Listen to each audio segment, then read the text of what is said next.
Hello, I'm Terrence McNally. Welcome to Freeform, a world that just might work. I'm going to be speaking today with brother and sister David and Margaret Talbot. David founded Salon.com and has written 6 books. Margaret is a staff writer at The New Yorker. And we're going to talk about the new book they've written together about the 1960s, By the Light of Burning Dreams. And you can learn more about the book at harpercollins.com and about each of their work at The David Talbot Show, all one word, thedavidtalbotshow.com and margarettalbot.com. On Freeform, we explore the lives, the work, the ideas of individuals that I suspect have pieces of the puzzle of a world that just might work. We look at politics, economics, environment, science, health, and more, all based on the fact that I believe we can do better, and I want to find out how. The show airs as specials on KPFK 90.7 FM in Los Angeles and streams weekly on the Progressive Voices Network on tunein.com.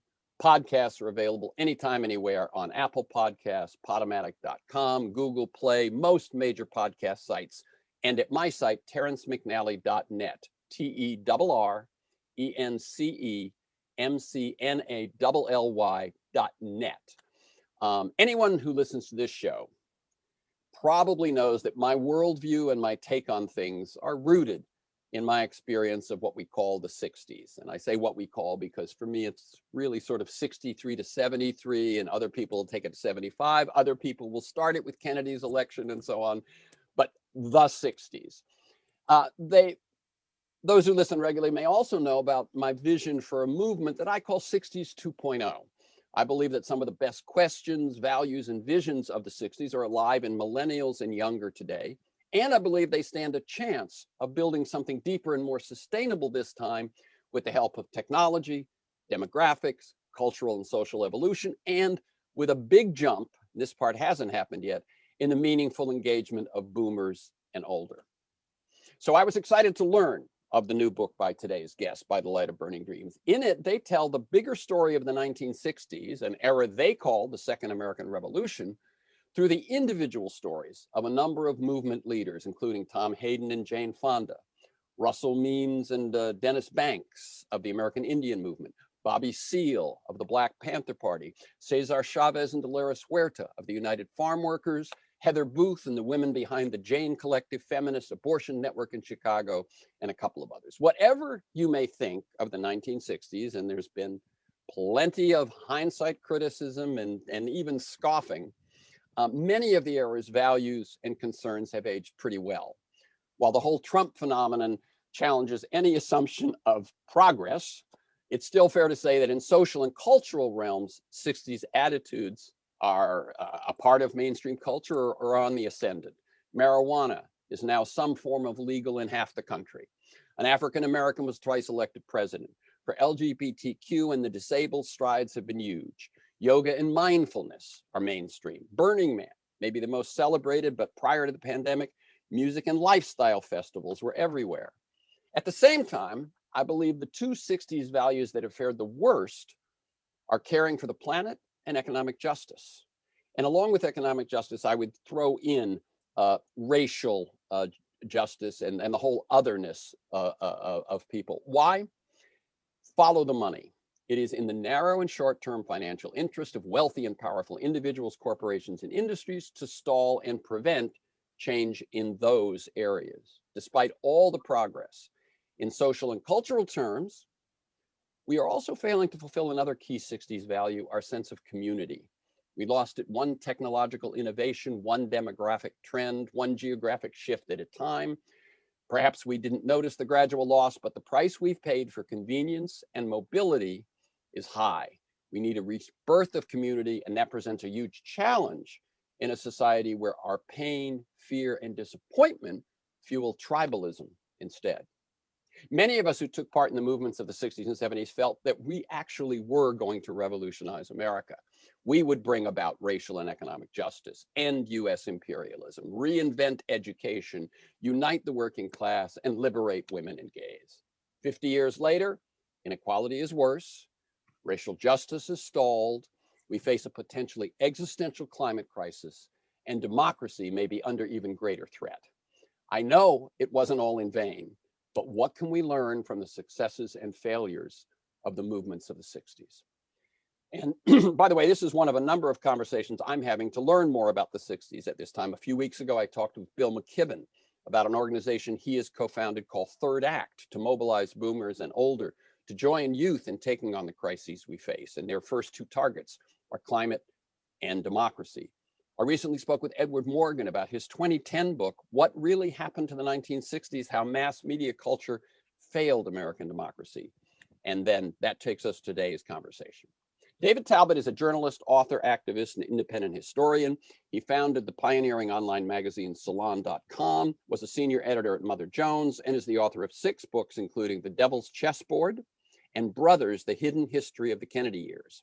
Margaret Talbot has been a staff writer at The New Yorker since 2004 and is author of The Entertainer, Movies, Magic, and My Father's 20th Century. Together, they wrote the book we'll talk about today, By the Light of Burning Dreams, The Triumphs and Tragedies of the Second American Revolution. Welcome, David and Margaret Talbot, to Freeform, a world that just might work. Hi, Terrence. Good to be here. And let me tell listeners, we're recording this conversation Friday, January 7th. So first of all, I like listeners to get a feel for the people behind the work and the ideas that we talk about. So could each of you tell us a bit about your path to the work you do today? And feel free to go way back, mention moments of inspiration, mentors, turning points, moments of decision, that sort of thing. And you don't have to dwell on your experience of the 60s. We'll get to that in a minute. Go. David, you can go first. Oh, me first. Okay. Well, thanks, Terrence. And thank you for that analysis of the 60s and both what we accomplished and how we fell short. I think that's reflective of what we, Margaret and I, write about in the book. So thank you for that opening statement. My own path is a long one. I'm 70 years old now. I think I'm only slightly younger than you. I'm older by 10 years than Margaret. And my path began, I think, in Los Angeles when I was in high school. I went to the Harvard Military School at the time.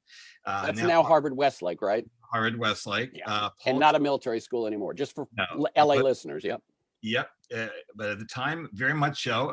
Military school, I wore a uniform every day. Paul Cummins, a very well-known progressive educator in Los Angeles, who later started Crossroads and other alternatives. And then New Roads. Crossroads ended up becoming an elite school, so he created New Roads, where half the students are on financial aid. That's right. So Paul, and he's still with us, writing poetry and still active, I know. I just got his latest book of poems. Paul was my mentor. He was head of the English department at Harvard in those years in the 1960s. He was a young progressive who went up against the administration. Father Chalmers was a very strict headmaster of Harvard in those years. He really founded Harvard and had made it what it was, sort of the leading prep school in LA.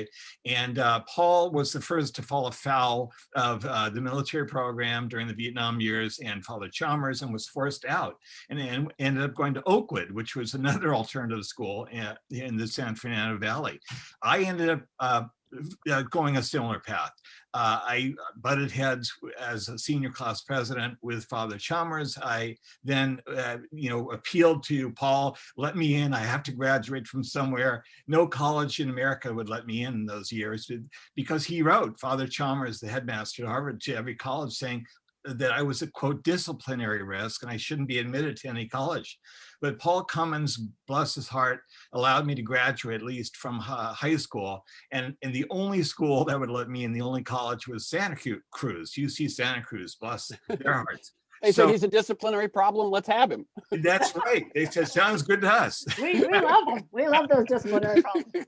So that was the beginning of my problem with authority, I think. Early on, from high school on, I thought that authority was corrupt, was on the wrong path, and it needed my generation to correct it.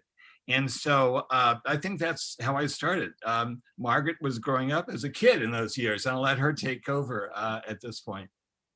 Yeah, well, we grew up in Studio City. I did not go to an elite private school. I went to North Hollywood High School. Go Huskies! So we had a different experience in that way. we actually grew up in the backyard of Harvard Boys School, and that was one reason that both David and our brother Stephen went there.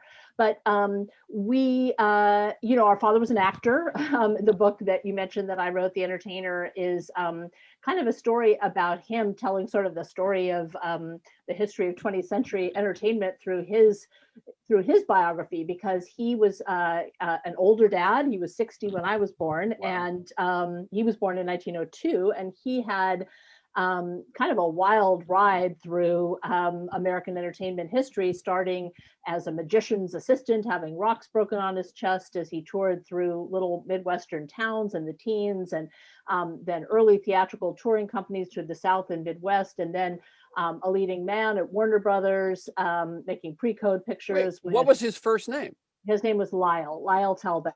In the early 30s, he was, one of these guys who was supposed to be the next Clark Gable or the next this or the next that.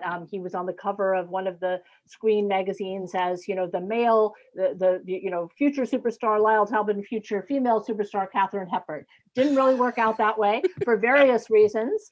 But together they have a large total of Oscar nominations. That's true. Good point.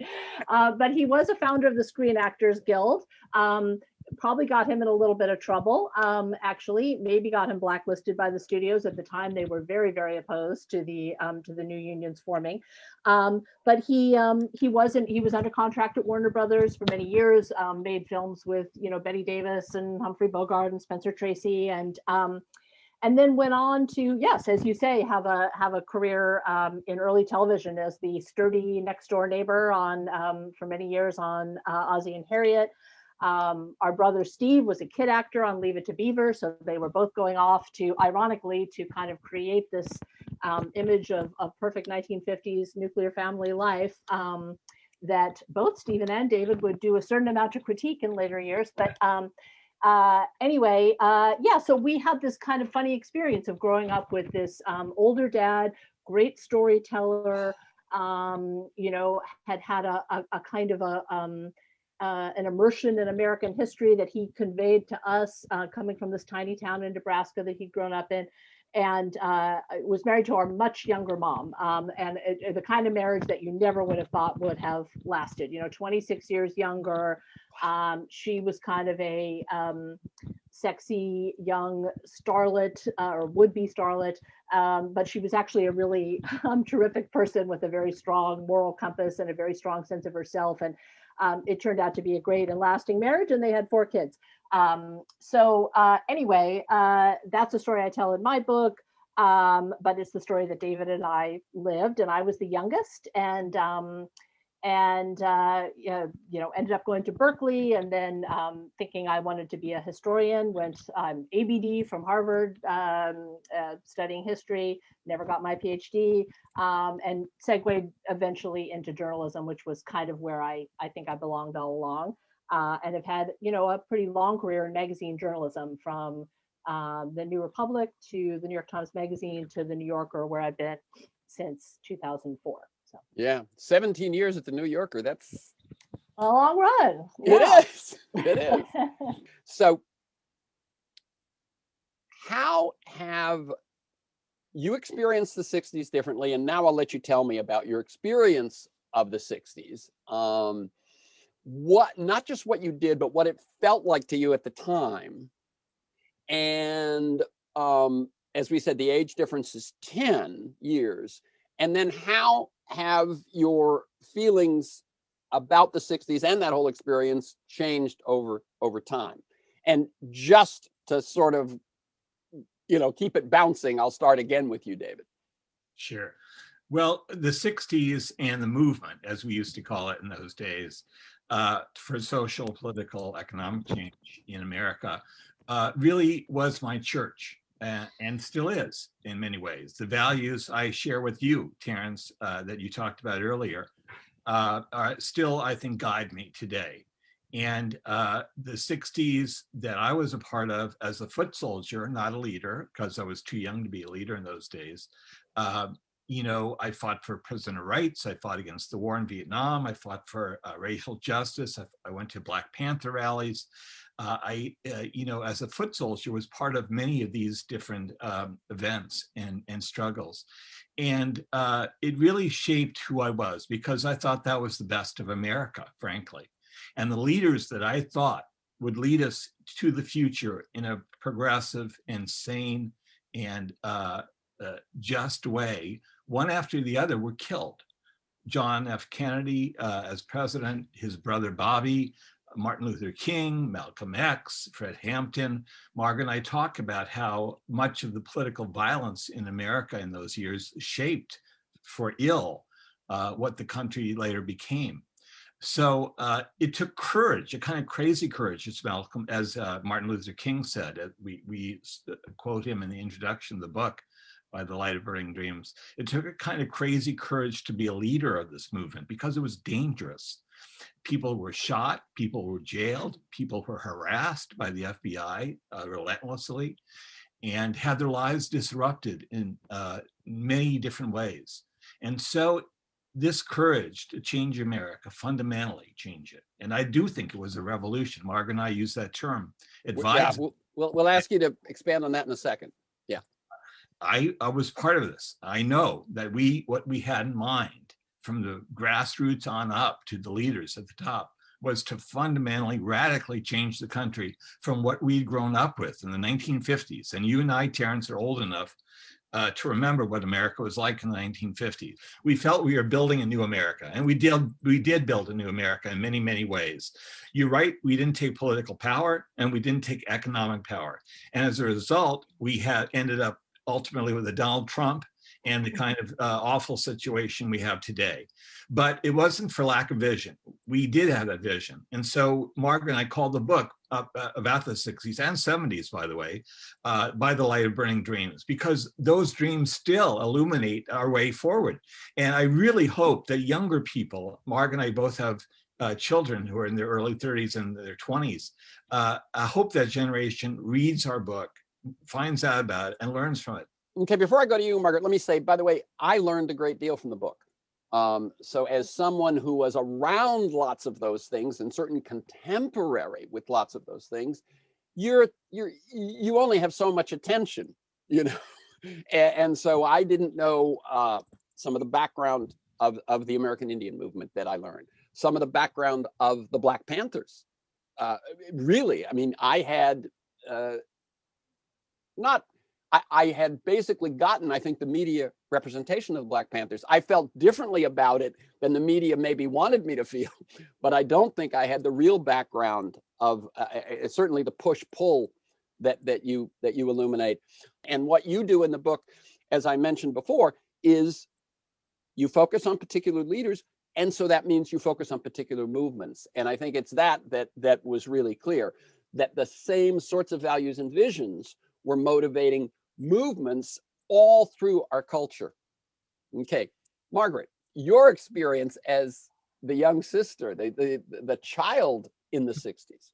Sure. And I'll just say in response to what you just said, Terrence, that I'm really glad that you learned from it, because I do feel like there's been a lot written about the 60s, obviously, but I do feel that we did a lot of original interviews for this book. And so there is an archival research. And so I do feel like there are fresh insights. And also that we really did, although there are these chapters about different movements, we really looked for and really found a lot of interconnections between these movements that I think people wouldn't necessarily know about. In terms of my own 60s, yeah, I'm 10 years younger. So I, basically was the little sister who tagged along to a lot of anti-war demonstrations, a lot of, our sister, David and our sister Cindy were both undergrads and student activists at UC Santa Cruz. And Cindy was involved in founding the Women's Health Collective there that still exists as a clinic in Santa Cruz, and was very involved in that women's health movement of kind of, taking issue with some of the medical establishment and taking things into your own hands and doing self-examination and so on and so forth. And so I got a lot of exposure to that at that and just to the counterculture in general at a young age, and felt very intrigued and inspired by it, but of course couldn't really participate at the level that one would if one were older. So it created in me a lifelong curiosity about that movement and an affinity for it. And so, being able to delve into it in this way with David on the book was really so rewarding. It was like a sort of journey back in time, but also to fill in a lot of what I had. Yeah. Well, I mean, what I can see is here at one point there's a 20-year-old David and a 10-year-old Margaret, and he's sharing something, and you guys are having a conversation. 50 years later, you come together and say, now let's really go. That's right. That just seems like such a treat. Well, I have to say also, Terrence, a shout out to our parents, this crazy kooky Hollywood family that Margaret writes about so beautifully in her book, The Entertainer. My dad is an old Hollywood actor. My mom is the showgirl that Margaret described earlier. 4 kids, all committed to radical change in America. Cindy, the sister that Margaret talked about, who I lived with in the commune at Santa Cruz, later became a very activist doctor, to go to Planned Parenthood and do abortions. As a doctor, had to wear armored vest to protect herself against assault. My older brother, Steve, did great documentaries for public TV, for Frontline for many years. He's still active doing documentaries. He's doing one right now on the anti-war movement, the Vietnam anti-war movement. So I'm proud of the Talbots. I have to say, the 4 of us, I don't know why, but we came out of this kooky Hollywood family, and all 4 of us to this day are still doing God's work, I have to say. Yeah, right. It wasn't a flirtation. You're all, you found that path and have stayed on it. What did you, and this is just a quick question. Well, let me go to the one that's a big one, which is, you've already answered the one of why you're willing to call this the Second American Revolution, but I'll give you one more swipe at it, which is, what and who was left out of the first one? Margaret, well, we enumerate many. You start, David, and then I'll jump in. You can jump in. In the introduction to By the Light of Burning Things, we enumerate the many ways that the first American Revolution both inspired as well as let down many Americans, including, of course, African Americans, Native Americans, women, working people, and so on. So it was in many ways an elitist, and right now, of course, I think a new school of history is saying it was kind of a white nationalist revolution. I think that's going too far. There was a great essay about this recently in the New York Review of Books. But I do think the first American Revolution was woefully inadequate in many ways, while raising people's hopes and dreams, crushed those same dreams after the revolution. And we needed a civil war 100 years later to liberate, Black Americans from bondage. We continue to need, I think, those revolutionary uprisings in America to make America live up to its ideals. And that's the point that Margaret and I make in the introduction.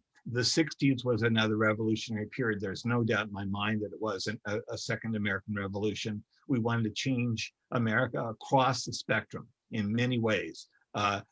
Gender, environment, politics, culture.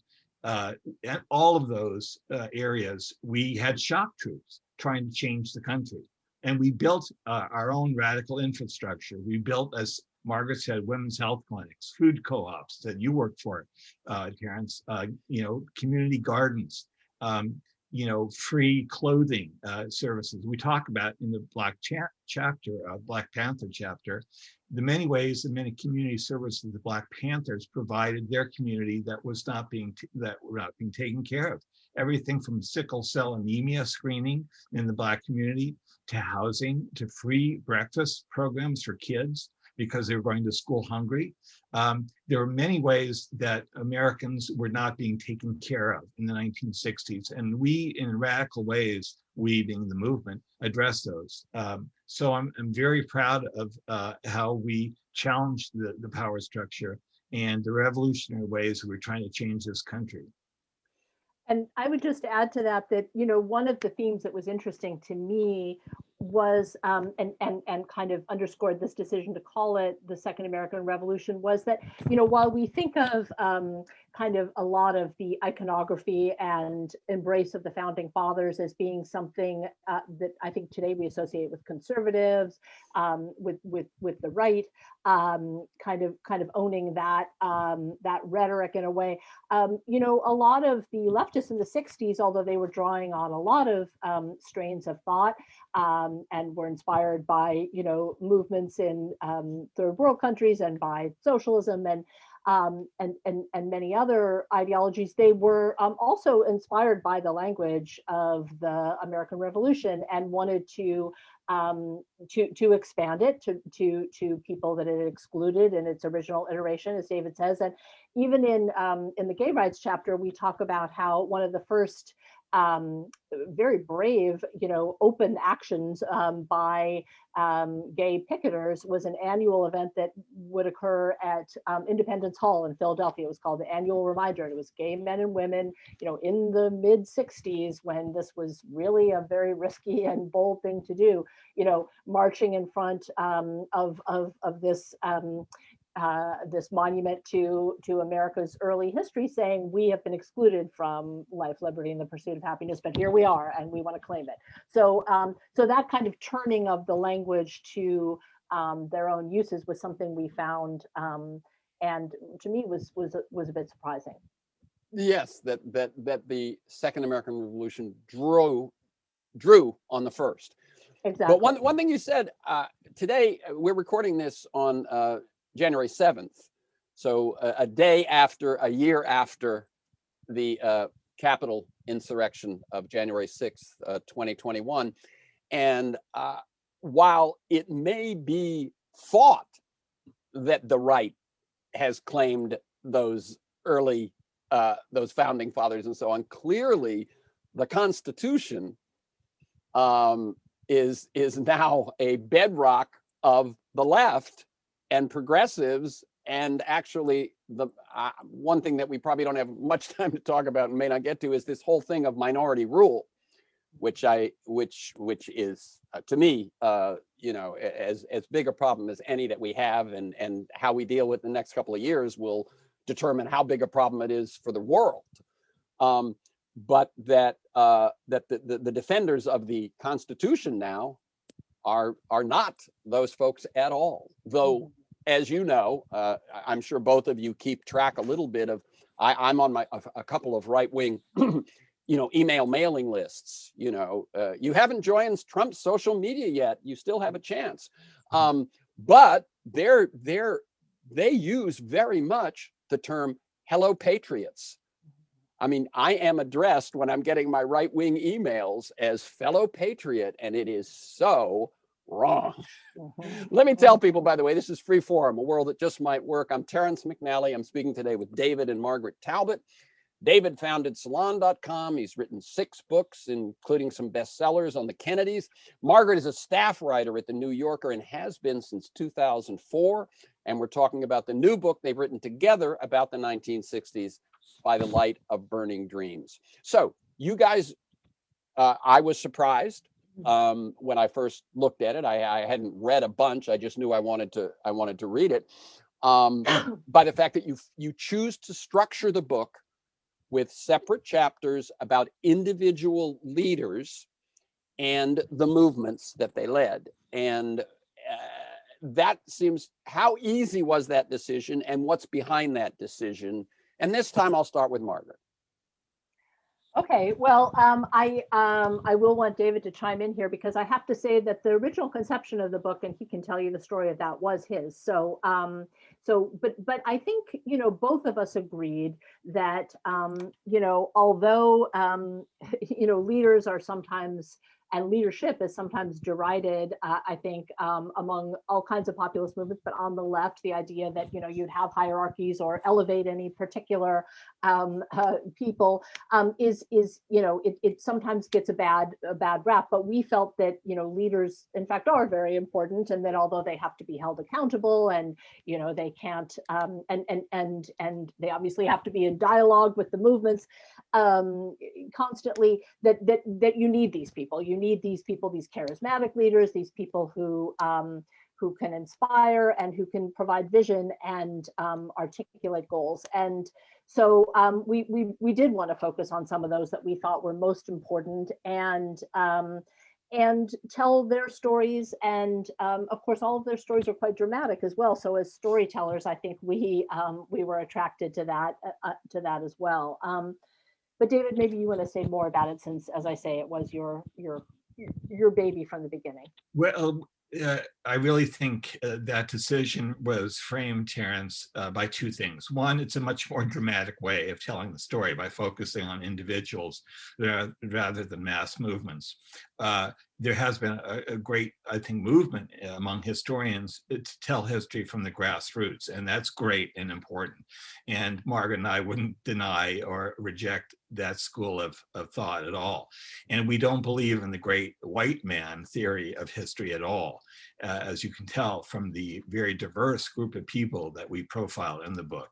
But we do, as Margaret said, believe in the importance of leadership. And you know what? J. Edgar Hoover, the FBI, the police, the forces of repression in this country believed and knew how important leadership was, because they kept decapitating. David, I have to tell you, as Margaret was speaking, I was thinking the next thing I'm going to say is the government obviously thought Yes. so. Well, they killed the Kennedy brothers. They killed Martin Luther King. They killed Malcolm X. And I say they advisedly because they conspired to kill these people. They knew that removing these leaders from these movements was going to have a very destructive impact on the movements, and they did. Tragically. So yes, leaders are important. Other people, like Margaret said, that we profile in the book, were visionaries. Tom Hayden, decades before AOC, Alexandria Ocasio-Cortez, and Bernie Sanders, believed that you had to fight for economic democracy within the electoral arena. And he ran on a program of economic democracy, which is socialism by any other name, in 1976, when he ran for the primary here in California for Senate in the Democratic primary. His program was to nationalize energy corporations, was to provide people public health insurance. These were all the programs, the issues that Bernie Sanders later made nationally prominent. And Tom was doing it back in 1976. So these people were ahead of their time. It took, I said, as we say in the introduction, crazy courage to stand up and advocate these things at the time they did. Margaret talked about the gay leaders who bravely were marching back in the mid-60s. We talk about Dennis Banks. I think I did the last interview with Dennis Banks, who was the co-founder of the American Indian Movement. It was at his 80th birthday party. And Dennis and I had a long talk about Wounded Knee and why that was so important to take a stand on that very desolate prairie in South Dakota on an Indian reservation against really militarized forces, federal marshals, FBI, local sheriffs, vigilantes, who were heavily armed with Vietnam War technology. And they were surrounded quickly, American Indian Movement protesters, when they took control of this tiny hamlet, Wounded Knee, as protest against years and years of federal treachery and really a violation of Native American rights. They took a stand for more than 70 days, sustained 500,000 rounds of ammunition fired at them. 2 Native Americans were killed during the siege, but Dennis escaped on the final night. They were probably going to kill him, as they had when they took Sitting Bull and Crazy Horse into custody in a previous century, federal custody.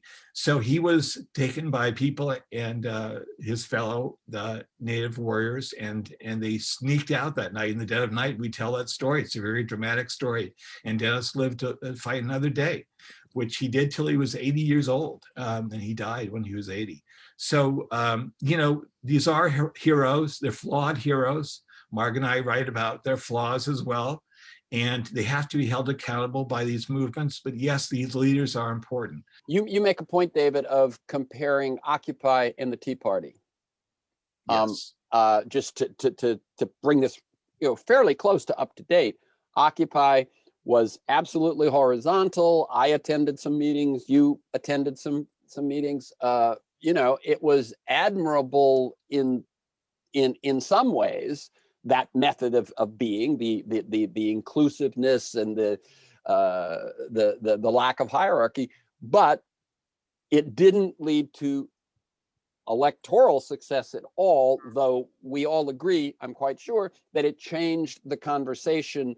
And when Bernie Sanders talked about the 99% and the corruption of the system, he could ride the wave that the Occupy had done in changing that conversation. But you point out the Tea Party created Congress people.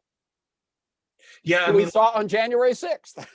I think you have to compare the left and the right again and again. January 6th, it was the kind of uprising that some radicals back in the 60s imagined them doing, storming the Capitol and so on and so forth. And some of the rhetoric and some of the, I think, rejectionist ideology that the right wing has in this country was taken from the New Left, and some of the worst aspects of the radical movements of those years, violent and rejectionist. And so partly I'm inspired by that spirit. And yes, it was great that Occupy did change the national dialogue. We changed the conversation, but that's not enough. That falls short again and again. We have to take power in this country. We have to take political power. And the Tea Party did when they started electing people to Congress. That was viable, real change. And this, my church, the Church of the Left, the movement, has not had the same ambition. Tom Hayden did. People like Tom Hayden, Bobby Seale, who ran for yes, let me just cut in again. So Hayden, people may know, had that because obviously he served, I think, 18 years in the California legislature. But that vision of ignite the people and then run for office and then actually pass the laws. But it was absolutely new to me that Bobby Seale had a similar plan. As I read it, you say you stand up to the brutal cops with your arms, you obey the law, you have studied the law, you are not doing anything illegal, but you are standing up. That ignites the thing. You follow that with community programs, free breakfast and all of that, and then you run for office and explain how that got derailed. Well, that was Bobby's strategy. Exactly right. You capture people's imaginations by confronting violent, brutal cops on the streets legally of Oakland with guns, which is what they did. They immediately, of course, captivated the Black community and the media's attention. And then you pivot right to community programs. You say, here's the things that the community desperately needs. We're going to provide them. And finally, you run for political office because Bobby realized that the budget that he would have as mayor of Oakland was vastly much bigger than anything he could raise as a Black Panther leader. So Bobby did run. Unfortunately, he lost in the early 70s for mayor of Oakland. And then the party was really torn apart, I think, by police repression, by FBI repression, and internally, as Huey Newton, as we talked about earlier, descended more into drugs and violence, and later became essentially a gang leader. Bobby was driven out of the Black Panthers, and the Black Panther Party fell apart. But Bobby's vision, I think, for what radicals should do to take power in this country is still a very viable one and should be studied closely by others who are trying to achieve radical change today. And although they didn't kill Bobby Seale, by charging him in Chicago and then charging him with contempt and then sending him to prison, they created the vacuum of leadership that Huey Newton and Eldridge Cleaver, with their more radical, less practical, if you will, approach, filled. And we should let Margaret jump in, but we've been kind of, but yes, and Bobby told me when I interviewed him, they tried to kill him. When they were driving him across country, federal marshals to Chicago to stand trial with the Chicago 8. And by the way, it was not the Chicago 7, it was the Chicago 8, because Bobby was the 8th defendant. Federal marshals at one point told him to get out and run. And he knew he'd be shot in the back. So he'd be shot and killed, escaping justice. And so Bobby was smart enough not to run, and they took him to jail. But they tried again and again to set these people up and kill them. They killed Fred Hampton, who was the young, charismatic Black Panther leader, in his bed after drugging him next to his pregnant wife. These were death squads, nothing less. And and again, we do back to Margaret and move on to. But I just want to say that we're making a point of the the government's approach of infiltration and ultimately assassination. And I just want to say that I often feel when people talk about how this country turned to the right and how this country, how Reagan was this huge figure and how everything sort of that we face now kind of unfolded from Reagan, they leave out the fact of the assassinations. You put Reagan up against John or Bobby or Martin, he's just a TV actor. Yeah. You take out real charismatic leaders and you make room for someone who's pretending to be a charismatic leader. I think, and when anyone skips that chapter and sort of says, well, the American people didn't actually go that way, did they? We cite the Powell memo. For listeners of this show know I cite it all the time, but that was the plan to shift business and the Chamber of Commerce and start the Federalist Society and reshape the courts, but to return to business as usual after this upset of the 60s and early 70s, they had a plan. But it's not just the Powell memo, and it's not just the Federalist Society. Charismatic leaders are rare. When you end up, as I've already sort of put what I think of Reagan, Clinton rises to the top, not because he's great, but because he's more charismatic than most. You know what I mean? It's like you take the stars off of a team and then you say, and the right beat the bench. Well, that's all they beat. Yeah. Well, go ahead, Margaret. Yeah, sure. Where should I dive in? What I was going to say is that I'll tell you what. Mm-hmm. Tell the story of some of the women you feature, and by that, not just Heather Booth, but Dolores Huerta, obviously, but even when you're telling the story of Tom Hayden and Jane Fonda gets a good appraisal in your analysis as being crucial, and you also reassess their role in actually bringing the unending Vietnam War to an end, and Jane's critical to that.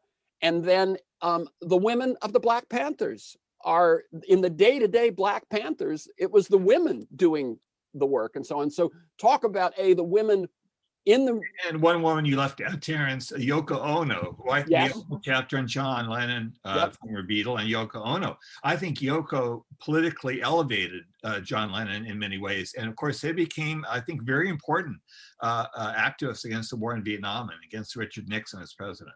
Yeah, and I'll just say about that, I was really surprised to learn about that passage of their life and their political activism in and around New York, where they were doing fundraisers and calling attention to the events of Attica for the Black Panthers, and also had a lot of interactions with sort of feminist and other intellectuals, like they were good friends with Kate Millett, who wrote Sexual Politics. I just had, we were talking about connections before. I had no idea.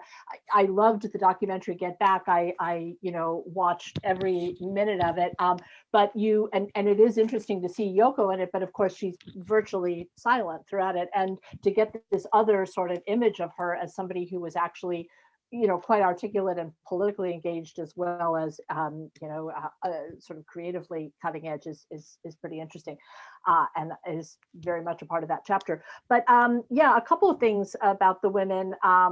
Yes, I mean, we were talking about leaders who went astray towards the end of kind of remarkable careers. And unfortunately, that happened to Cesar Chavez. I mean, he became very enamored of Synanon, which had started off as a drug rehabilitation group, but as I'm sure many listeners in California know, became a real bastion of thuggery and cult tactics, and he was enamored of their methods and alienated a lot of people he'd worked with closely. Whereas Dolores Huerta has kind of stayed the course, is still around, is still an activist. And has had Mark and I were interviewed with Dolores recently at UC Santa Cruz event. Oh, That's great. right. And she's still, very engaged in contemporary issues, very much wants to talk about this theme of, intergenerational activism, working with younger people and so on. So anyway, in terms of other women, I mean, one of the chapters is focused on the women's movement, and Heather Booth, a remarkable activist who herself is still very active, and her founding of the Jane Collective, which provided abortions. It was an illegal underground abortion service. This is pre-Roe v. Wade. Pre-Roe v. Wade, in the late 60s and early 70s, actually started in 1965 out of her dorm room at the University of Chicago, mostly serving students, but went on to serve a lot of low-income Black women in Chicago, people who couldn't afford to go to any of the other states that had legalized abortion, like New York before Roe v. Wade.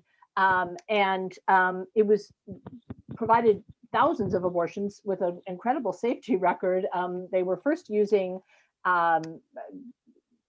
male abortionists, abortion providers, someone they thought was a doctor who actually wasn't, but they eventually trained themselves to provide the abortion. They said, if he can do it, we can do it. Yeah. Exactly, which is truly remarkable. But they were part of, we've been talking about these kind of networks of alternative institutions and organizations and collectives and the vibrancy of those. I mean, the Jane Collective was very much part of this Chicago Women's Liberation Union scene, which had, a rock band and a graphics collective and provided birth control and had a baseball team and, was just, had all, and a school and taught, everything from socialist feminism to, how to fix your VW.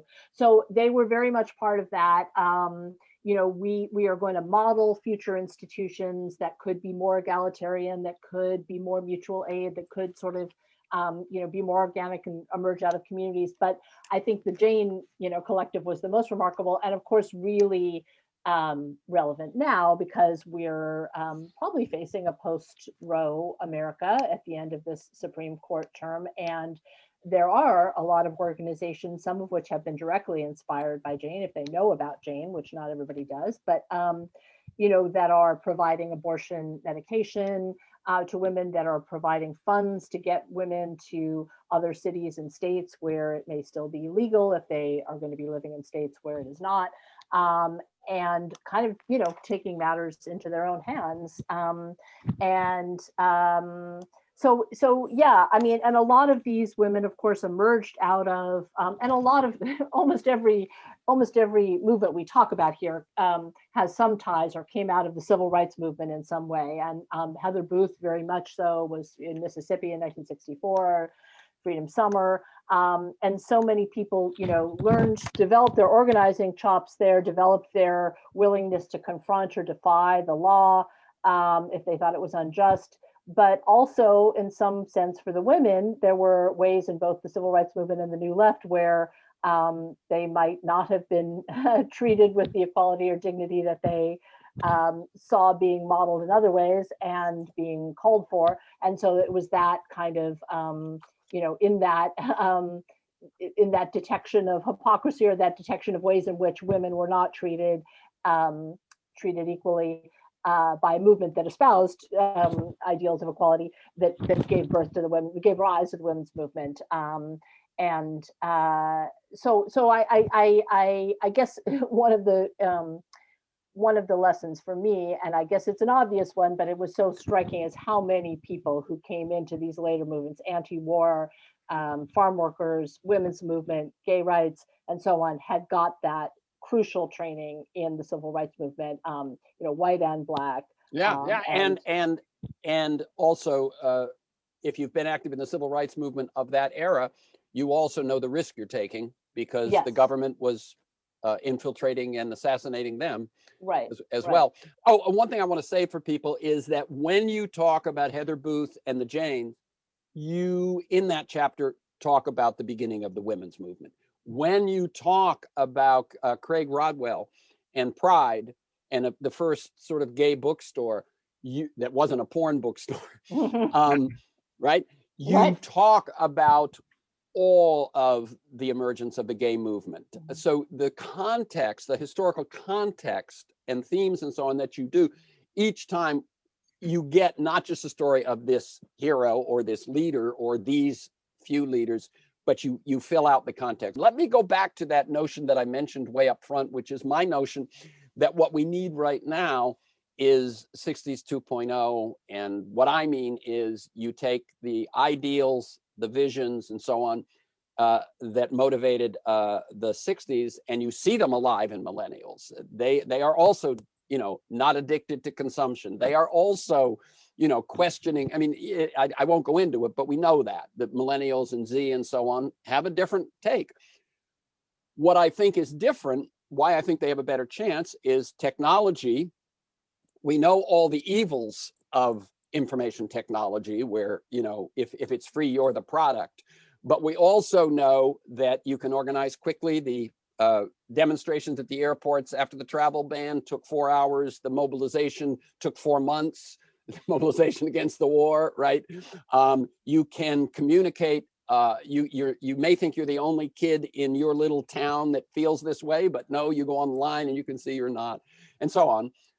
And also allows us not to materially consume as much because we become more experiential with the technology. The demographics, which is that we were on our own. I say, David, there were 100 beatniks in San Francisco and 100 beatniks in Greenwich Village, but other than that, we were on our own, which isn't quite fair because the civil rights movement was there. But nowadays, there is many of our generation and older who will support younger people.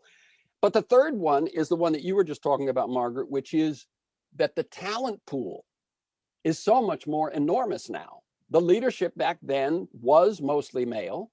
It was, and unless it was a race-defined organization, it was usually white males. Nowadays, that talent pool, as I say, you just say Greta Thunberg kind of breaks the, breaks the model of what we used to think was a leader.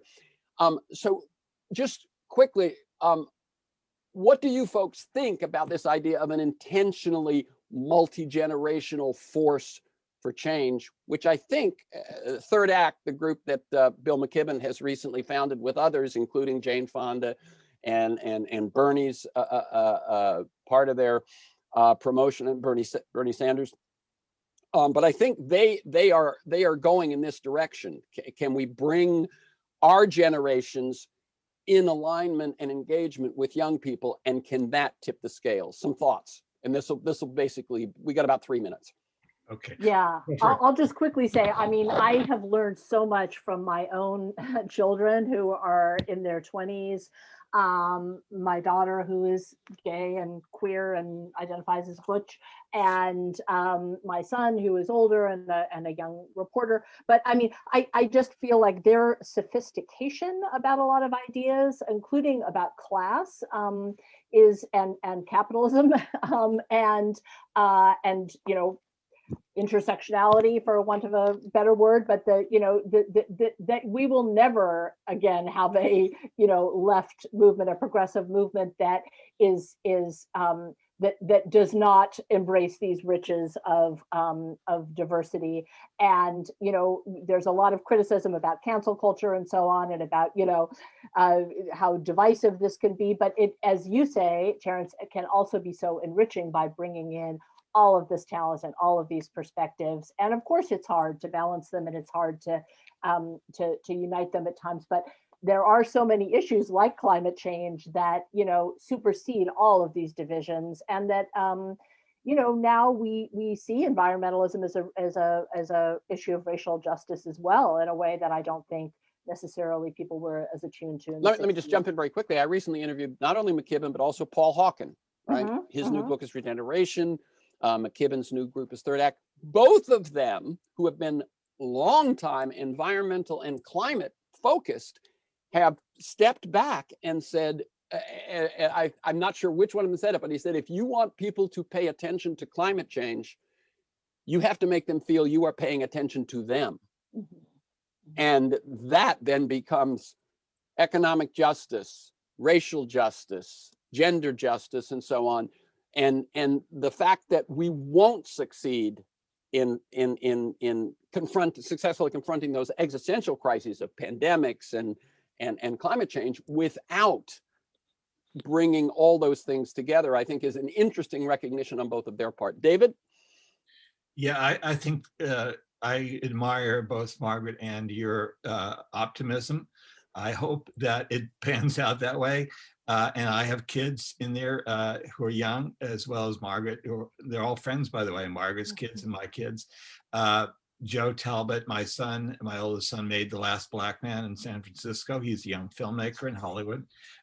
So he's trying to do the next generational work in film. He combines his father's and his grandfather's work. That's right, coming full circle. So I'm very hopeful in many ways, and I remain an optimist at heart. But I do think the left has to get its act together, and I think that's really why Margaret and I wrote the book, By the Light of Burning Dreams, because as a goad and saying we need to learn from this history, both us old folks and young folks. And I still think there's too much kind of self-obsession among the younger generation, political purity tests to the exclusion of taking power. And I think that the radical right is on the move in this country, and the left is not. Yeah. But the left is really in disarray. It's trying to figure itself out. The radical right is all about power. They have their leaders, Donald Trump on down, and they know what they want. They want to take power. And January 6th was a kind of a thuggish version of that. So we have to wake up. You know, here in San Francisco, which once was a capital of the left, I've lived here for most of my life now. I wrote a book about Season of the Witch, about the political and cultural tumult that led to so-called progressive San Francisco values. But this city doesn't know what it is. It's like the left in general. It's in disarray. The pandemic, boarded up stores, the mayor who poses as a progressive, a Black woman named London Breed, is all about law and order now. She wants to clean up the Tenderloin. It's her most important thing, right? Yeah. Right. So, you know, I think the left, as I say, really needs some direction, some inspiration, some leadership now. And so I hope that this diverse group you're talking about does, propel some leaders forward. People who are brave and visionary enough to do what Martin Luther King and Bobby Kennedy and other leaders of the 60s did, which is to stand up and take the heat and lead us forward, because we desperately need it now. It's not just political crisis we're facing, as you said, it's a climate environmental crisis. It's an existential crisis. And if we want future generations of people to thrive in this country, in this world, we need to really clean up and I think confront capitalism, because capitalism is the evil that we were trying to confront back in the 60s, and we never got that far. And capitalism, global capitalism, is still very much in control when it comes to the environment, when it comes to political leadership, and people posing as populists. If you strip away the power like Trump, you see there's a cabal of capitalists behind them. And again, this is, I think, the wizard behind the curtain, if you pull back the curtain, is global capitalism and its power. And I think we have to confront that directly to have the kind of humane and civilized and safe world that we all want. Yeah, I'm just going to say very, very quickly, because we got it, and then I'll jump to the close. But two of the lessons I think you can learn from your book is, one, leadership did achieve things. You add leadership to this horizontal thing and you may achieve more. And then you also say, and the greatest failure was they did not pursue political power. So if you just take those two lessons, that we got to allow leaders to emerge and use them, but we can't stop short just changing conversations and changing culture. We've got to do the hard work of power. Okay.